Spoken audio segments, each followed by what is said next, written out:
की वीडियो इंतहाई अहम और इंतहाई दिलचस्प है। दिलचस्प इस हवाले से कि बहुत सारे लोगों को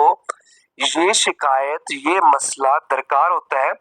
और वो आके हमसे सवाल पूछते हैं। वो मसला है जोड़ों से टिक टिक या खड़खड़ की आवाज आना, खास तौर पर घुटनों के और हाथों के जोड़ों से टिक टिक की आवाज आना। आज की इस वीडियो में मैं बात करूंगा कि आखिर ये आवाज क्यों आती है। क्या ये आवाज किसी बीमारी की वजह होती है? क्या ये टिक टिक की आवाज आगे आने वाली उम्र में नुकसानदेह हो सकती है? इसी वीडियो में आगे चल के मैं बताऊंगा कि ये टिक टिक की या खड़खड़ की जो जोड़ों से आवाज आती है, ये कितनी बार और कितने दौरानिये की हो तो ये एक अलार्मिंग यानी खतरनाक अलामत हो सकती है। ये वो चंद सवालात हैं जो बहुत सारे पेशेंट्स आके हमसे इसका जवाब लेते हैं, तो मैंने सोचा कि आज एक वीडियो में इसको पूरा एक्सप्लेन किया जाए ताकि आम पब्लिक का भी इसमें फायदा हो। इस टिक टिक की आवाज को समझने से पहले थोड़ा सा जो जॉइंट की एनाटॉमी है कि कुदरती तौर पर जो कुदरत ने हमारा जो जॉइंट बनाया है, जोड़ बनाया है,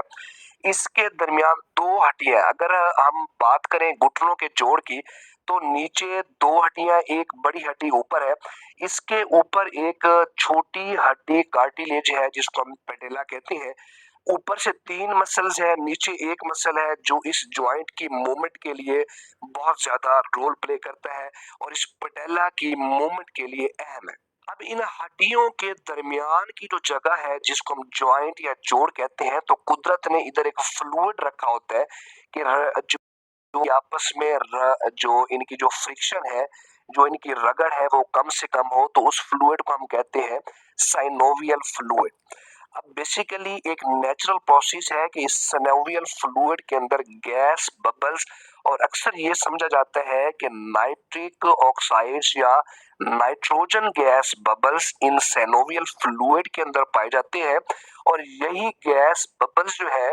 जब ये ज्वाइंट मूव करता है तो ये बबल्स जो है, ये बेसिकली गैस बबल्स की आवाज होती है। जब भी आप कोई न्यू एफर्ट करते हैं तो दिन में एक दफा दो दफा ये टिक टिक की आवाज अगर जोड़ों से, मतलब अगर कोई शख्स बैठता है, खड़ा होने लगता है या खड़ा होता है और बैठता है, उसमें से टिक टिक की आवाज एक दफा आती है, दो दफा आती है, तो ये एक गैस बबल्स का एक नेचुरल प्रोसेस है। हाँ, अगर यही जो टिक टिक की आवाज है ये कॉन्टिन्यूसली रहती है, मुसलसल रहती है, यानी हर जब भी इंसान बैठता है टिक टिक की आवाज आती है, खड़ा होता है टिक टिक की आवाज आती है, और दिन में कई दफा आती रहती है, तो ये अब जो है ये किसी डिजीज की पेश गोई है। अब इसमें बेसिकली क्या होता है कि मिस अलाइनमेंट ऑफ पेडिला, कि जो हमारे पुल करने वाले मसल्स हैं, जो ऊपर की तरफ तीन मसल्स हैं जो बोन को ऊपर पुल करते हैं, एक नीचे स्ट्रॉन्ग मसल है वो नीचे पुल करता है, बेसिकली इसकी मिस अलाइनमेंट होती है, यानी एक मसल कमजोर हो जाता है या जो बोन जो है उसकी वीकनेस हो जाती है, जिसकी वजह से इस जॉइंट की, इस पेटेला की मिस अलाइनमेंट हो जाती है, और ये मिस अलाइनमेंट जो है ये कॉन्टिन्यूसली टिक टिक की आवाज आना शुरू हो जाती है, जिसकी वजह से सबसे बड़ा जो इसका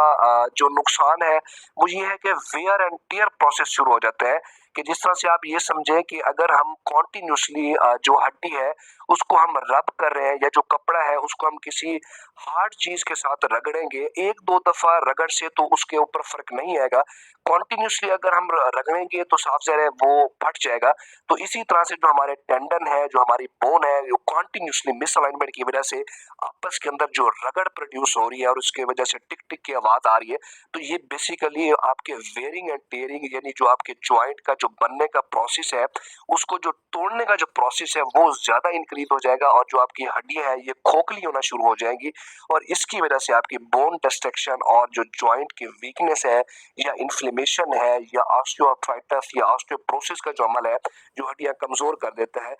वो प्रोसेस बनना शुरू हो जाएगा। तो ये वो अलार्मिंग साइंस है। अगर किसी शख्स में कॉन्टिन्यूसली अगर ये साइंस आते हैं, टिक टिक की आवाज आती है, तो जरूर उसको अपने किसी जो आर्थोपेडिक सर्जन या फिजिशियन के साथ रब्ता करना चाहिए, या हमारे कमेंट सेशन में उसको क्वेश्चन ड्रॉप करना चाहिए। पैनल पे आने का बेहद शुक्रिया।